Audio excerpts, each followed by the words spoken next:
Pemirsa, meningkatnya COVID-19 varian Omikron di Indonesia mendorong pemerintah mengambil langkah antisipasi. Selain pengetatan protokol kesehatan dan percepatan vaksinasi, pemerintah juga mengimbau perkantoran agar kembali menerapkan work from home atau bekerja dari rumah.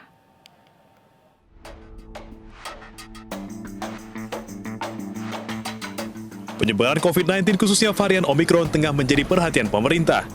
Penambahan kasus yang sempat menembus 1.000 orang per hari mendorong pemerintah mengambil langkah antisipasi. Selain pengetatan protokol kesehatan dan percepatan vaksinasi, Koordinator PPKM Jawa Bali Luhut Binsar Panjaitan juga mengimbau agar perkantoran kembali mengambil kebijakan bekerja dari rumah. Berbagai langkah yang dilakukan adalah penegakan protokol kesehatan dan lagi-lagi akselerasi vaksinasi itu sangat penting. Dan pengetatan mobilitas akan kita menjadikan opsi terakhir untuk dilakukan. Tapi kami menghimbau kalau di kantor tidak perlu 100%, ya tidak usah 100% yang hadir. Jadi diatur saja, melihat situasinya apakah dibikin 75% untuk 2 minggu ke depan, itu saya kira bisa dilakukan asesmen oleh kantor masing-masing. Khususnya kantor, kalau industri saya kira tidak ada masalah. Sementara itu, Pemprov DKI Jakarta kini tengah menunggu arahan resmi dari pemerintah pusat termasuk kebijakan work from home. Meski demikian, Pemprov DKI Jakarta mengaku siap berperang dengan varian Omikron. Untuk itu DKI Jakarta bekerja sama dengan Satgas Pusat, dengan Kementerian Perhubungan, Kementerian Keuangan dan semuanya, Kementerian Kesehatan siap ya menghadapi medan perang ya dalam rangka melawan varian baru Omikron. Itu semuanya membutuhkan partisipasi dukungan semua pihak, khususnya bagi seluruh warga Jakarta dan seluruh warga Indonesia. Puncak kasus varian Omikron diprediksi terjadi pada Februari hingga Maret mendatang.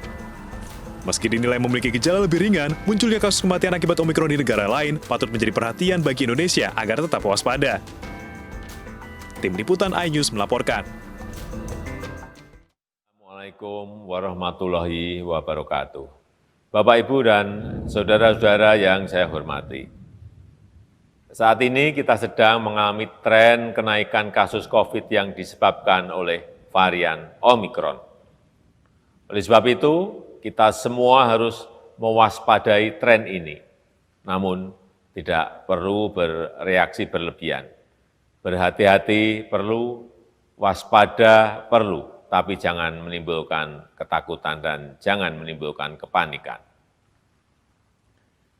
Berbagai studi termasuk laporan WHO menyebutkan varian Omikron memang lebih mudah menular, namun gejalanya lebih ringan. Pasien yang terinfeksi varian ini umumnya pulih tanpa harus dirawat di rumah sakit.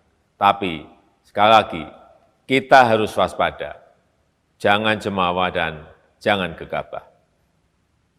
Oleh karena itu, jika Bapak, Ibu, dan saudara-saudara sekalian tidak memiliki keperluan mendesak, sebaiknya mengurangi kegiatan di pusat-pusat keramaian.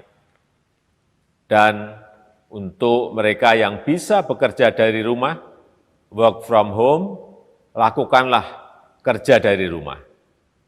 Dan saya juga meminta untuk tidak bepergian ke luar negeri jika tidak ada urusan yang penting dan mendesak.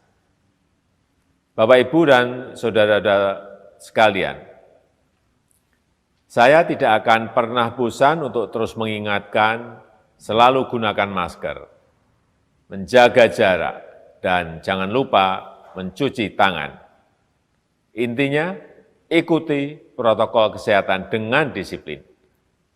Hal penting lainnya di masa pandemi adalah vaksinasi. Yang belum mendapatkan vaksin, segeralah untuk divaksin. Yang sudah mendapatkan vaksin pertama, segera vaksin untuk yang kedua. Yang sudah 2 kali vaksin, segera cari vaksin ketiga, vaksin booster. Semuanya gratis, karena vaksinasi penting demi keselamatan kita semuanya. Demikian yang bisa saya sampaikan. Terima kasih. Wassalamualaikum warahmatullahi wabarakatuh.